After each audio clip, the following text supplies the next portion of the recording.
Prython automatically parses code imports both in Python and R and shows them next to the corresponding panel.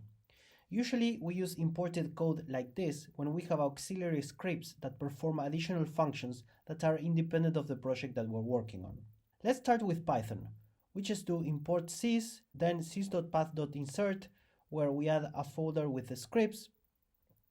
Notice that I can edit this. I will, for example, add some extra function.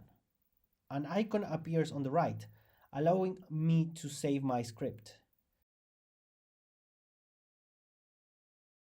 Now I need to do the proper import in Python.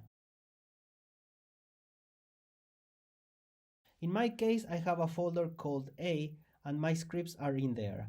So I need to write import a dot and then the script name. Then I just call the functions by putting the folder name dot the script dot the function name. We can run this easily and we get our outputs here.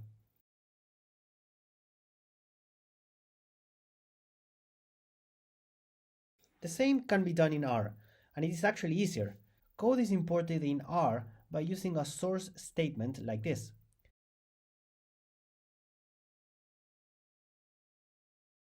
I will edit my imported code. We then call the function.